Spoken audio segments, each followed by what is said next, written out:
नीचे तक आने तक अपने आप लोग ईमानदार हो जाएंगे, जो भ्रष्ट होंगे वो भी ईमानदार हो जाएंगे, क्योंकि उन्होंने भी तो नौकरी करनी है। साथ में ही सब चल रहा है। तो एनजीओ को सपोर्ट जो है एडमिनिस्ट्रेशन की भी मिलती है और कानून की भी मिलती है, और जहाँ तक इंद्रप्रस्थ संजीवनी की बात है, इसको तो पूरी मिल रही है जी। और हम ये नहीं कहेंगे कि झूठ नहीं बोलेंगे कि नहीं मिलती है जी। पूरी मदद मिलती है दिल्ली के अंदर, और ये योजना का हम धन्यवाद भी करते हैं। सर वो तो हमें दिख भी रहे हैं।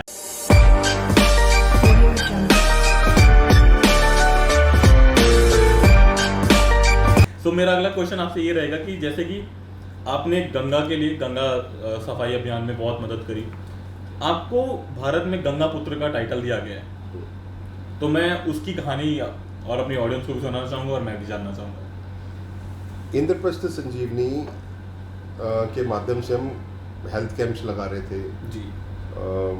और सीनियर सिटीजन्स के लिए ओल्ड एज होम में जा रहे थे, उनके लिए नेत्र जांच शिविर, उनके साथ होली दिवाली मनाना, दवाइयाँ प्रोवाइड करना, ये सब चीज़ें हम कर रहे थे जी।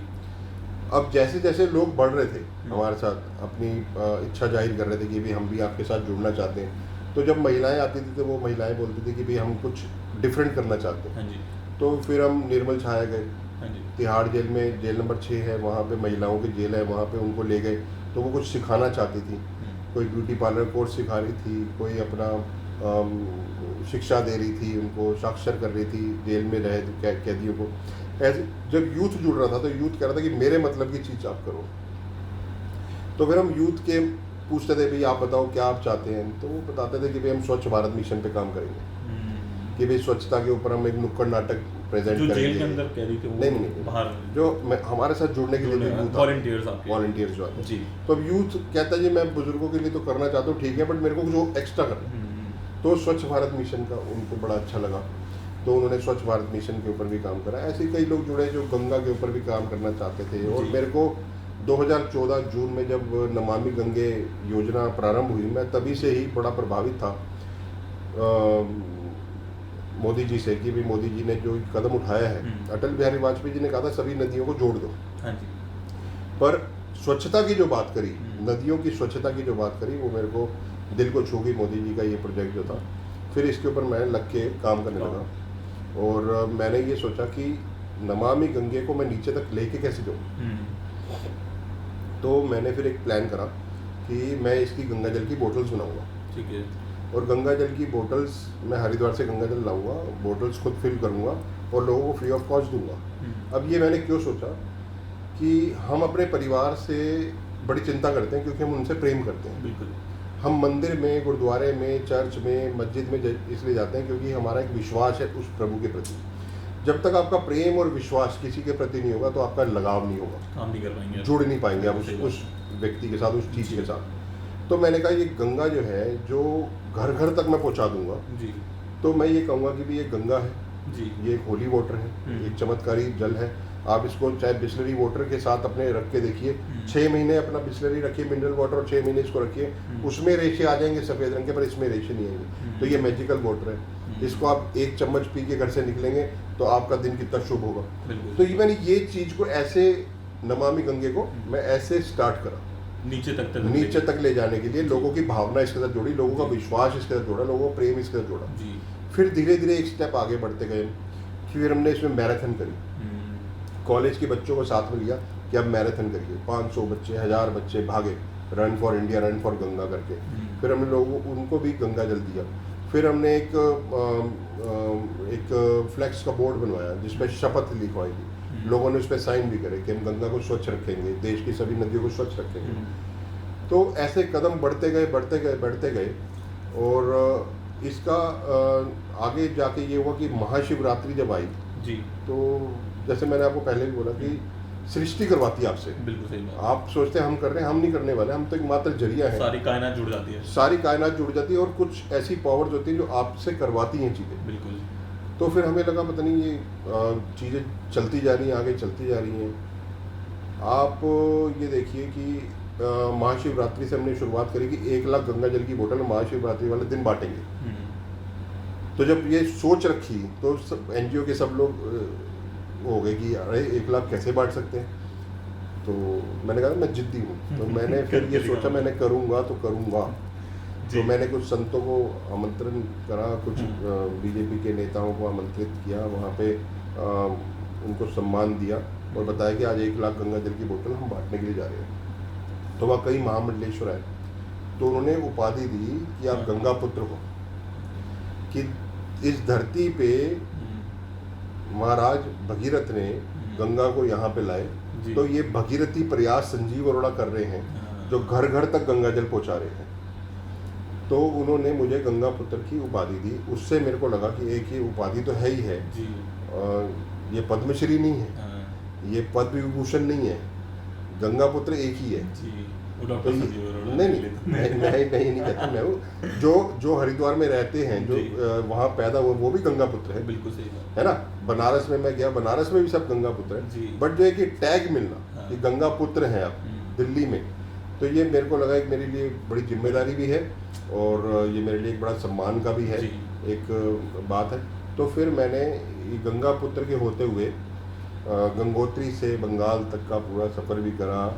जो किनारे थे, जो गंगा के जितने किनारे 116 शहर बसते हैं, वहाँ पे प्लांट्स भी हमने लगाए, स्वच्छता भी वहाँ पे करी। इसके साथ साथ आज 2525 किलोमीटर पूरी गंगा फैली हुई है। जी। उस गंगा वाटर से कितनी उपजाऊ मिट्टी आती है, उसमें वहाँ के आसपास के जो एरिया हैं, वहाँ पे जो खेती बाड़ी होती है, उनकी गेहूँ, गन्ना जो फसल है, वो कितनी उपजाऊ मिट्टी से मतलब आती है, और उससे जो देश की ग्रोथ है वो भी बढ़ रही है। जी। तो ऐसे नदियों को हम साफ रखें, स्वच्छ रखें, जी। उसके ऊपर हमने एक शपथ का भी एक प्लान करा, और नमामि गंगे की शपथ है, उस शपथ को भी हम नीचे तक लेके गए। आप बताना चाहेंगे मेरे ऑडियंस को अपनी शपथ कि कौन सी शपथ लेनी होती है? नमामि गंगे की ये शपथ है कि जी। मैं भारत का नागरिक होने के नाते ये शपथ लेता हूँ जी। कि मैं देश की सभी नदियों को स्वच्छ रखूँगा, जी। देश की सभी नदियों के घाटों को स्वच्छ रखूँगा, साबुन का प्रयोग नहीं करूँगा, डिटर्जेंट का प्रयोग नहीं करूँगा, वहाँ पे स्नान करते हुए कपड़े नहीं धोऊंगा। इस तरीके की जो शपथ है, जी। इसमें 5 से 6 पॉइंट्स हैं, जी। ये हम शपथ दिलवाते हैं। 100, 150, 500 लोग सब खड़े होते हैं। हाँ जी। बनारस के 80 घाट पे, जो एक ऐतिहासिक घाट है, जो प्रधानमंत्री जी की खुद कॉन्स्टिट्यूंसी है, वो वहाँ पर भी मैंने इसकी शुरुआत करी मकर संक्रांति के दिन 2023 में। और आज आप ये देखिए, रोज़ाना वहाँ पे गंगा आरती से पूर्व गंगा स्वच्छता की शपथ दिलवाई जाती है। वो केवल भारत के वहाँ पे श्रद्धालु नहीं जाते, पूरे विश्व के वहाँ पे श्रद्धालु जाते हैं और गंगा आरती लेते हैं। गंगा आरती से पूर्व पहले शपथ लेते हैं। तो जब मैं देखता हूँ, मैं दिल्ली में बैठा हूँ और बनारस में इस तरीके से जो शपथ हो रही है, तो मेरे को लगता है कि हाँ, मेरा जो जन्म है वो सार्थक हो गया। और कहते हैं कि जो ज़रूरतमंद हो उसको गंगा जल की आवश्यकता, और आप अपने हाथ से गंगा जल की बोतल दे देंगे तो आप मोक्ष के अधिकारी हैं। और या तो 8 लाख भगवान ने मेरे हाथ से गंगा जल बंटवाई है, तो ये कुछ ना कुछ कारण होगा, शायद इसी के लिए जन्म हुआ था जी। तो गंगा पुत्र की उपाधि से आज मैं सम्मानित भी हूँ, लोग मेरे को जानते भी हैं, मेरे को इसका बड़ा एक गर्व है। सर, हमको भी बहुत गर्व है आपके ऊपर। और इसी के साथ मैं एक अगला सवाल पूछना चाहूँगा कि जैसे कि आपने गंगा के लिए एक स्वच्छ अभियान चलाया, कोविड टाइम में भी मैंने आपके ऊपर रिसर्च करी है थोड़ी, तो कोविड टाइम में भी आपने लोगों की काफ़ी मदद करी थी। उस टाइम में आपके दिमाग में ये नहीं आया कि मुझे कोविड ना हो जाए, या आपने आपके उस दिमाग का मैं वो रचना क्या था कि मैं उन लोगों की मदद करता हूँ, वो सब मैं भी जानना चाहूँगा सर। ये गंगा पुत्र उपाधि नहीं है जी। ये गंगा पुत्र एक आशीर्वाद है। हाँ इस आशीर्वाद से मैं आगे तक चल रहा हूँ। जी। कोविड जब आया, मुझे आज भी याद है, 24 मार्च थी, नवरात्रे चल रहे थे और प्रधानमंत्री जी ने बोला कि कल से लॉकडाउन लग जाएगा। लॉकडाउन जैसे ही आवाज़ आई, सब ने अपने घरों के दरवाजे बंद कर दिए और घर में बैठ गए जी। और जिनके पास साधन थे वो तो अपना आराम से घर पे थे, पर जिनके पास साधन नहीं थे वो लोग परेशान थे। तो ऐसे में जो डीएम है, एसडीएम है, उन्होंने एक सूची बनाई कि भाई जो एरिया की एनजीओज हैं, आरडब्ल्यूज हैं, गुरुद्वारे हैं, इनसे पूछ लिया जाए कि भाई कौन कौन से लोग जो हैं वो मदद के लिए आ सकते हैं। तो हम 26 तारीख से ही जी मदद के लिए सड़कों पर थे। वो दिन मैं भूलता नहीं कि जब 26 मार्च से लेके अप्रैल, मई, जून जी जब हम सड़कों पे चलते थे, तो मैं मात्र यहाँ से model town with in 10 minutes में पहुँच जाता था, क्योंकि सड़कें पूरी खाली थी, कोई था ही नहीं। तो ऐसे में मदद पहुंचाने में पूरे दिल्ली में इंद्रप्रस्थ संजीवनी के सभी कार्यकर्ता जिनको कार पास दिए गए थे डीएम ऑफिस से, उनको जिनको भी ज़रूरत थी, चाहे वो मास्क थे, चाहे सैनिटाइज़र्स थे, चाहे सब्जियां थी, चाहे फल थे, चाहे मसाले थे, चाहे राशन था, पूरी किट्स बना के उनको दिए गए। बल्कि यहाँ तक कि हमारे को किसी ने यही बताया कि कुछ रिक्शा वाले ऐसे हैं, क्योंकि वो रिक्शा चलाएंगे तब वो आमदनी कमाएंगे। अब सारे मेट्रो स्टेशंस बंद हैं तो रिक्शा भी नहीं चल रहे, तो हमने 500 रुपये की डोनेशन भी उनको हर रिक्शा वाले को दिया। 300 रिक्शा वालों को 3 महीने तक लगातार 500 रुपये हर महीने दिए हैं। 30 परिवारों को दिल्ली आज तक, उस समय एक बड़ा फेमस चैनल था, अब आजकल बंद हो गया, दिल्ली आज तक, वहाँ से हमें 30 परिवारों को गोद लेने के लिए अपील की गई। हमने 30 परिवारों को, जो रघुवीर नगर के रहने वाले थे, जो सफ़ेदी वगैरह जो करते हैं, पेंट करते हैं, उन 30 परिवारों को हमने गोद लिया 3 महीने के लिए। इसके अलावा मास्क, सैनिटाइज़र्स पुलिस थाने में देना, और जितने भी जो कोविड के जो हीरो थे उनको प्रोवाइड करना। उसके बाद 2021 में जब ऑक्सीजन की कमी हुई तो हमारे नारायणा में ही A16 जहाँ पे ऑक्सीजन फिल होते थे, तो वहाँ से हमने अपनी जान पहचान की वजह से कई लोगों को ऑक्सीजन सिलेंडर्स दिलवाए। तो जितना हम कर सकते थे हमने किया जी।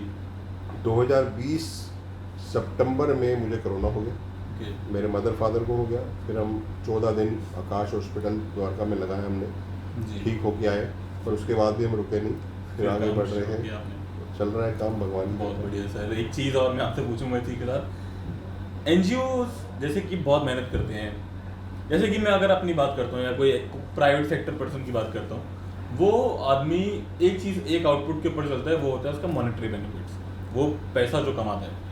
तो एनजीओस के अंदर वो एनर्जीज कहाँ से आती है? लाइक अगर कोई नॉर्मल इंसान है तो वो पैसों के पीछे भागते हैं आजकल। जी जी जी। तो एनजीओस के अंदर तो फंड्स नहीं है, तो एक्सपेंस कैसे मैनेज होते हैं आपके? आप कैसे फंड्स करते हैं और कैसे आप चलते हैं? अगर तो आपका क्वेश्चन मेरे से ये है कि आप फंड कैसे रेज करते हैं, मैं तो अपनी ही बात करूंगा, मैं दूसरों की बात नहीं करूंगा। मुझे नहीं पता कि वो एनजीओस कैसे चला रहे हैं या क्या कर रहे हैं, अलग अलग तरीके। इंद्रप्रस्थ संजीवनी आपके चैनल पे बता रहा हूँ, इंद्रप्रस्थ संजीवनी ना किसी से डोनेशन लेती है, ठीक है, किसी से भी डोनेशन नहीं लेती, कोई ग्रांट नहीं लिया आज तक जी, किसी से कोई फंड नहीं मांगा, पर फिर भी इंद्रप्रस्थ संजीवनी अपने सदस्यों की दी हुई राशि से कार्य करती है। ओके, मतलब वॉलंटियर्स का वो जो जी जी जी, हमारे उसमें पैटर्न्स हैं जी, हमारी पूरी एग्जीक्यूटिव बॉडी है जी वो हमें फंड देती है जी, उसी फंड से हम काम करते हैं। और आपको मैं बताऊंगा, जितना फंड आता है इस ऑफिस के अंदर, इस ऑफिस से बाहर चला जाता है, कहीं और नहीं जाता। हम, क्योंकि जिस नियत से किसी व्यक्ति ने दिए हैं जी, उस नियत को भी पूरा करना है, बिल्कुल सही बात, और उसका दुरुपयोग नहीं करना है। सर चैन से सोने की सबको आदत है। हाँ, तो फिर उसको जो है, अब आपको मैं कोविड की अगर बात करूँ, 25 लाख रुपए इंद्रप्रस्थ संजीवनी ने लगाए थे, और आप हमारी ही संस्था के कुछ लोगों ने ही वो फंड दिया था, और वो फंड को हमने नीचे तक पहुँचाया था। एक एक रुपया किसी के काम आना चाहिए। इसके साक्षात उदाहरण चिराग गोटी जी, जो एक बहुत फेमस पत्रकार भी हैं दिल्ली आज तक, आप साक्षात उदाहरण है वो कि उन्होंने जहाँ जहाँ पे हमारे को बताया कि संजीव जी मुझे लगता है यहाँ पर प्रॉब्लम है, मुझे लगता है यहाँ पर, तो हमने वो प्रॉब्लम को सॉल्व करा, उनके कहने पर भी करा जी। कुछ और भी हमारे सोर्सेज थे जो हमारे को बोलते थे कि यहाँ पे नीड है, यहाँ नीड है, वो नीड हमने फुलफिल करी। तो बस यही है कि हम आपस में जो एक परिवार के रूप में रहते हैं जी, परिवार का जो फंड है परिवार में से ही निकाल के हम लोगों के सर, तभी तो एक असली एनजीओ बनती है। सर डॉक्टर संजीव, मैं आपसे एक क्वेश्चन और पूछना चाहूँगा कि आपके पास जैसे कि 50,000 वॉलंटियर्स की एक टीम है, तो वो एक के साथ एक जुड़ते जाते हैं, आप उनको अरेंज कैसे करते हैं, कैसे वो आपके एनजीओ तक पहुँचते हैं? और अगर कोई थर्ड पर्सन आपके पास अप्रोच करना चाहे, आपके साथ वॉलंटियर बनना चाहे, तो उसका कोई एलिजिबिलिटी क्राइटेरिया है या कोई भी जुड़ सकता है? नहीं, अगर वो बालिक है वो जुड़ सकता है जी, और हमारे साथ जो अभी तक जो जुड़े हैं वो भी बड़ी बात है, हाथ के साथ हाथ है जी, एक चेन बनती गई है। जब एक क्षेत्र से एक व्यक्ति जुड़ा तो उस व्यक्ति ने जब बताया कि मैं इस एनजीओ से जुड़ा और बहुत अच्छे काम हो रहे हैं, तो दूसरे भी प्रेरित होते हैं जी, आप कुछ अच्छा काम करें तो लोग आपके साथ जुड़ते हैं। अच्छी एनजीओ मिलना बहुत मुश्किल है, अच्छे लोग मिलना उससे भी ज़्यादा मुश्किल है। जी। बट हम कोशिश करते हैं जो लोग हमारे साथ जुड़ रहे हैं वो अच्छे हों, हम बाकायदा उनसे पहले पूछ लेते हैं उनके बारे में। हमें लगता है कि हाँ एक सेटिस्फेक्शन process- आंसर्स दे रहा है ये, तो लगता है कुछ ये गलत नहीं करेगा, एक process क्योंकि है। इतनी बड़ी एनजीओ बनाना और हर विधानसभा वाइज जो काम करना, कहीं पर भी कोई व्यक्ति अगर गलत कर देगा तो पूरा सिस्टम खराब वो हो खराब हो जाएगा एनजीओ का। जी। कहते हैं ना, एक गंदी मछली पूरे आती तालाब है को। तो पूरे तालाब को गंदा कर देती है। तो मैं आपको ये बताऊंगा कि कुछ लोग आए थे, ओके। कुछ लोग आपके ये लिए? मंशा लेके आए थे, बट हमें संकेत मिल गया, भगवान का कह सकते हो आप, वो संकेत मिल जाता है जब आपके सामने कोई व्यक्ति बैठता है, आप चाह के भी ना चाह के भी उसको आप जोड़ लेते हैं, पर बाद में आपको परेशान करता है दिमाग के अंदर कि यार आपने उसको जोड़ दिया, पता नहीं वो व्यक्ति क्या है, कैसा है, कैसा नहीं। फिर हम उसको उस क्षेत्र के पास के व्यक्ति को जब भेजते हैं कि जाके एक बार चेक करो यार, वो व्यक्ति आया था, वो जुड़ गया एनजीओ से, तो उसकी मंशा कोई ठीक नहीं लग रही है। फिर जब पता चलता है वो किसी ऐसे बैकग्राउंड से हैं जो क्राइम से जुड़ा हुआ है, तो हम उसको शांतिपूर्वक यहाँ बुला के कि भाई हम वहाँ पे नहीं बना सकते अभी एनजीओ, हम वहाँ पे अभी नहीं खड़ी कर रहे हैं, तो आप जो है अपना सरेंडर कर दीजिए आई कार्ड। तो वो सरेंडर कर देता है तो हम उससे थोड़ा सा किनारा कर लेते हैं। मतलब क्योंकि आज समाज में आपको पता ही नहीं है, कि कई लोग आपके साथ ऐसे मिलते हैं जो मुखौटा डाले होते हैं, अच्छा बनने का प्रयास करते हैं, बट उनके पीछे चेहरा कुछ और होता बिल्कुल है। सही बात है। वो इसी के तो साथ मेरा एक उसके- सवाल हाँ, जुड़ा भी हुआ है हाँ। कि आप अपने राइवल के साथ कैसे डील करते हैं? जैसे कि बहुत सारे एनजीओ मेरा- चलाते हैं आप, राइवल्स भी क्रिएट होते होंगे। मेरा सर कोई राइवल नहीं है, मेरा कोई राइवल नहीं है जी। मैं हमेशा से एक सोच लेके चला हूँ 95 से जी। कि अपनी लाइन को लंबा करना है, मेरे को दूसरी लाइन से कोई लेना देना नहीं नहीं है, है। चाहे वो कितनी लंबी क्यों नहीं है, जी। पर मुझे अपनी लाइन की जो लंबाई है उसको बढ़ाना है। मुझे दूसरी लाइन से कोई लेना देना नहीं है, मेरा कोई राइवल नहीं है, क्योंकि मेरा NGO कोई कंपटीशन नहीं है। एनजीओ वालों के साथ बहुत खतरा रहता है नहीं। कि अगर मैं ज़रूरत के समय पे, कोविड के समय पे किसी की मदद कर रहा था, तो मैंने किसी और एनजीओ को भी देखा, वो वहाँ पे भोजन बांट रही थी, तो मेरा वो राइवल नहीं है, बिल्कुल मेरा वो साथी है। सपोर्टर है, साथी मेरा ही तो काम कर रहा है। बिल्कुल सही बात है सर। वो भी वही काम कर रहा है जो मैं कर रहा हूँ, मैं भी वही कर रहा हूँ जो वो कर रहा है। तो एनजीओज में राइवल नहीं है। जी। एनजीओ में तो अगर हम तिहाड़ जेल में जा रहे हैं प्रिजनर्स के लिए, एक कल्चरल प्रोग्राम ऑर्गेनाइज कर रहे हैं या आई कैंप लगा रहे हैं, और दूसरी एनजीओ भी आके काउंसलिंग कर रही है, तो सपोर्ट कर रही है, वो एक दूसरे का सपोर्ट है। बिल्कुल। जैसे अभी मैं एक मूवी देख रहा था, थैंक गॉड, हाँ। तो उसके अंदर अजय देवगन एक डॉट लगाता है ब्लैक बोर्ड पे, ब्लैक कलर का, और सिद्धार्थ मल्होत्रा जो उसके सामने बैठा होता था उससे पूछता है वो एक्टर है कि भाई तुझे क्या नजर आ रहा है, कह रहा है ब्लैक डॉट, कह रहा है पूरे बोर्ड पे पूरा व्हाइट बोर्ड है, तेरे को व्हाइट बोर्ड नजर नहीं आया, तेरे को ब्लैक डॉट नजर आया। तो ये सोच है सोच है अपनी कि- कि मेरा राइवल कोई नहीं है, हाँ। मेरे जो भी है सपोर्टर्स हैं वो भी वही काम कर रहे हैं जो मैं कर रहा हूँ। अब मैं ओल्ड एज होम में जाता हूँ जी। सर्दियों के समय पे, तो जितनी मेरी पॉकेट अलाउ करती है मैं उतने कंबल खरीदता हूँ, बिल्कुल। मैं सबको नहीं दे सकता, बट एक और दूसरी एनजीओ आती है वो भी कंबल दे रही है, मेरे से बेटर दे रही है, तो मेरे को लगता है हाँ अच्छा, अच्छा है। दूसरी खुशी में आप भी खुश हैं। हाँ, सही क्योंकि बात। वो कहीं पे है नहीं ना, कुछ है ही नहीं, वो भी वो सेवा के भाव से है, मैं भी वो सेवा के भाव से हूँ। और सेवा में भी ये चेक करेंगे कि तूने ज्यादा दिया मैंने कम दिया, तो फिर सेवा की बात। देखिए मेरी जो एक लाइन है वो पॉलिटिकल भी है, हाँ। तो पॉलिटिकल में तो राइवल्स हो सकते हैं हाँ। कि भाई मेरे को भी चुनाव लड़ना है, मेरे को भी टिकट लेना है, जी। तो वो एक दूसरे के साथ राजनीति कर सकते हैं, बट यहाँ तो कुछ है ही नहीं ना ऐसा, हाँ। यहाँ तो कोई चुनाव नहीं लड़ना, कोई राजनीति नहीं करनी, यहाँ तो सही सेवा ही बात है। बिल्कुल सही बात तो सेवा के भाव से अगर आप आगे चलेंगे जी। तो भगवान आपको सपोर्ट करेगा, मदद करेगा, यही सोच लेके मैं आगे चलता हूँ। सर, एक और सवाल मेरा इसी के साथ जुड़ा हुआ है कि आपके अभी एनजीओ को लेकर क्या गोल्स हैं जो आपने अपने दिमाग में सेट किए हुए हैं? देखिए जो हम कार्य कर रहे हैं वो कार्य पूर्ण हो जाए, यही गोल है।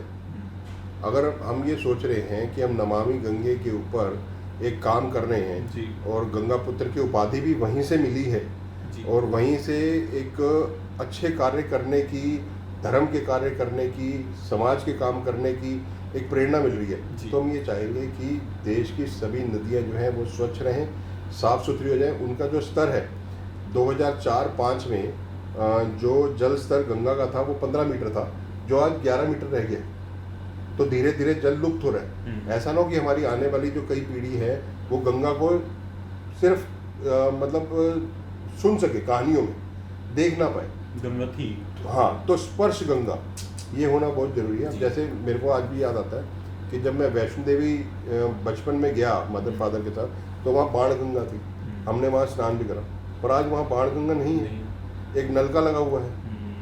तो ऐसा ना हो कि गंगा लुप्त हो जाए। तो हमारा जो एक गोल है, जो शॉर्ट गोल जिसे हम कहते हैं, तो शॉर्ट गोल तो हमारा यही है कि जो गंगा और देश की सभी नदियाँ स्वच्छ हो जाएं। अगर दिल्ली सरकार यमुना की सफाई के लिए कारगर साबित हो जाए, हम उसके लिए बहुत उनके धन्यवाद करेंगे। सर फैक्ट्रीज और की वजह से गंगा और नदियों का देखिए, कोई ना कोई तो पॉलिसी बनानी पड़ेगी जी, जहां आप डैम बना सकते हैं, जहां पे आप सड़कों का मुंह मोड़ सकते हैं, जहां पे आप मार्केट्स ख़त्म कर सकते हैं प्रोग्रेस के लिए। अगर मेट्रो बन रही है तो पुचकैया रोड ख़त्म कर दिया, पूरी मार्केट हम ख़त्म कर दिया, क्योंकि एक कानून बना दी, सख्त कानून बना दी। ऐसे ही अगर सख्त कानून बन जाए कि यमुना के किनारे पे नहीं होंगी फैक्ट्रियाँ, आप यहाँ से शिफ्ट करिए, बवाना में जाइए, बुराड़ी जाइए, कहीं और जाइए, तो जब सख्त कानून ले आएंगे तो यमुना अपने आप साफ हो जाएगी। तो ये सख्त कानून होने बहुत ज़रूरी हैं। अगर आपने कोई योजना चलाई है, बनाई है, तो उसको ईमानदारी से सख्त होकर उसको लागू करिए। तो ये मेरा शॉर्ट गोल है। और लॉन्ग गोल जो है, हम ये चाहते हैं कि जो एक अटल जी के टाइम पे आता ना शाइनिंग इंडिया, वो हो।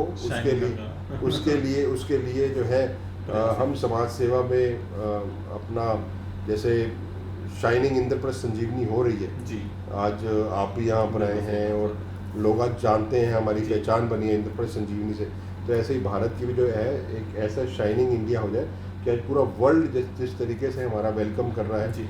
अभी हमने यूक्रेन और रूस के युद्ध में देखा कि जब भारतीयों को निकालना था तो उन्होंने अपने देश का झंडा उन्होंने ट्रक पे लगाया, तो 1 घंटे के लिए युद्ध रोकना पड़ा कि भाई भारत के लोग जा रहे हैं, भारत के स्टूडेंट्स जा रहे हैं। यहाँ तक कि पाकिस्तान के भी जो स्टूडेंट्स हैं उन्होंने भी भारत का झंडा लगा के अपना जान बचा के निकाले। तो ये शाइनिंग इंडिया है। तो इसके लिए हम कितने कारगर साबित हो अपनी सोशल रिस्पॉन्सिबिलिटीज़ को आगे करते हुए, हम उसके लिए काम कर रहे हैं। बिल्कुल सही बात है सर। एक सवाल और, आखिरी के 2 सवाल मेरे बचे हैं आपसे। एक ही, टेक्नोलॉजी से कोई एनहांसमेंट आपके एनजीओ में आई?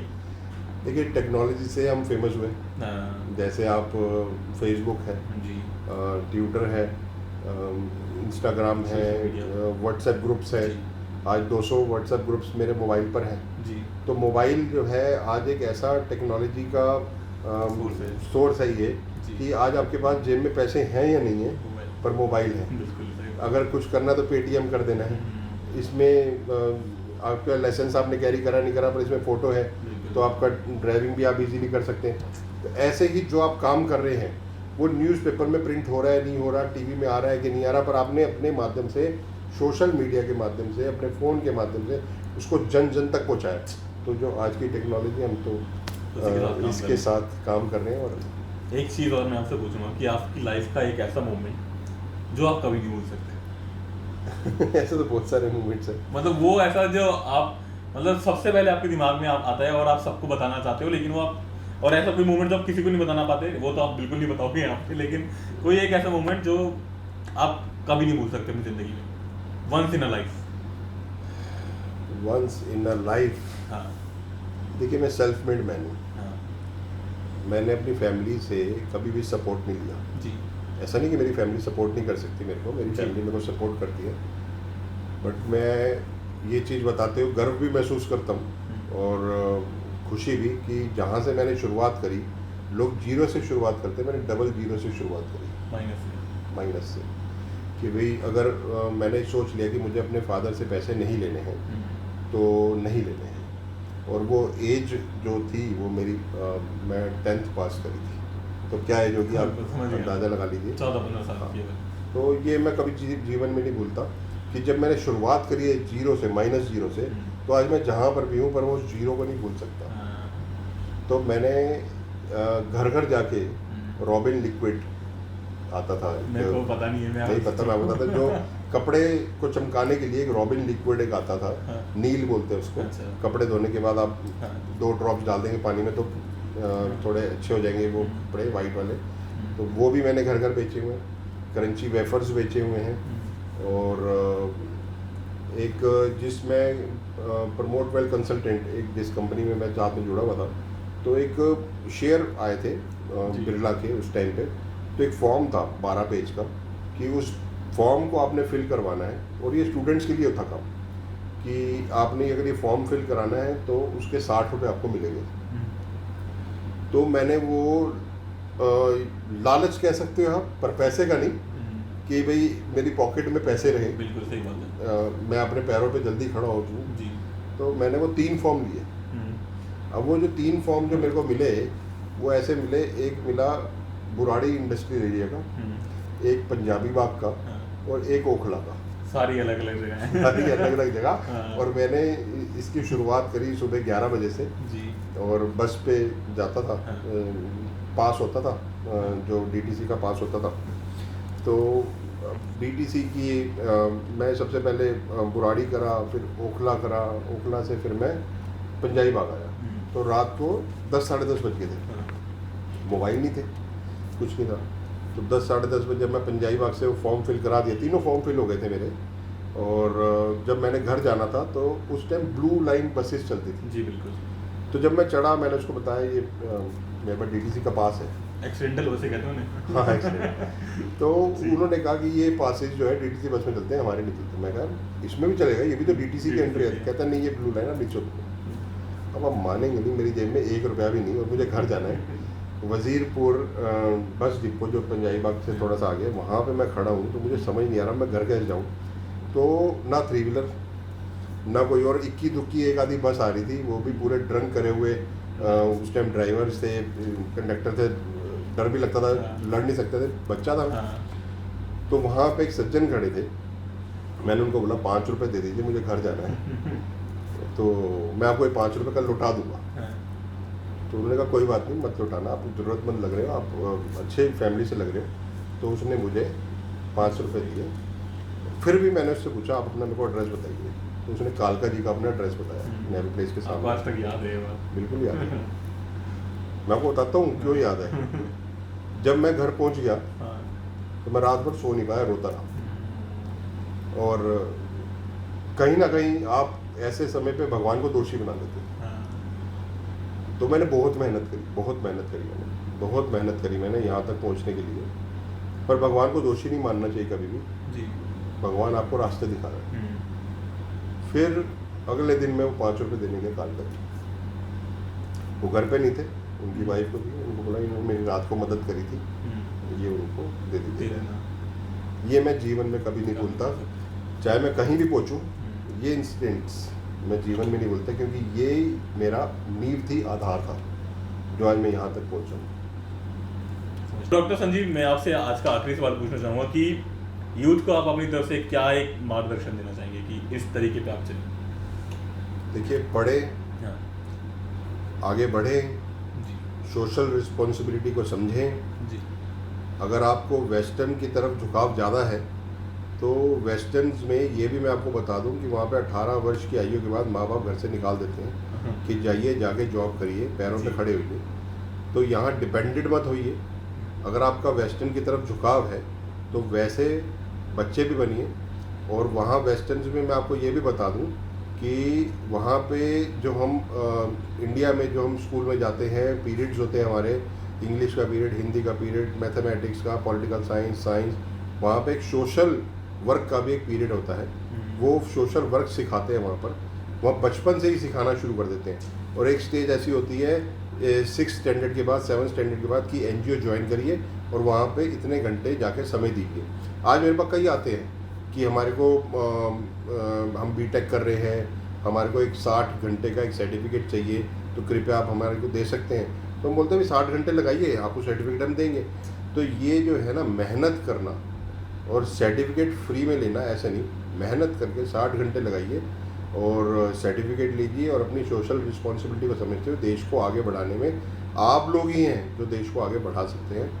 और बहुत बहुत धन्यवाद। Thank you so much sir for being on the podcast channel. मैं आपका आभारी हूँ, अपना कीमती वक्त हमारे लिए निकाला। Thank you so much doctor Sanjeev हमारे पॉडकास्ट चैनल पर आने के लिए। अगर आप लोगों को ये वीडियो पसंद आई और आपको लगा कि इस पे लाइक शेयर सब्सक्राइब करना है तो उसको ना भूलिए और लाइक शेयर सब्सक्राइब कीजिए और अगले पॉडकास्ट के लिए जुड़े रहिए। Thank you so much guys, thank you so much sir for joining our podcast. Thank you.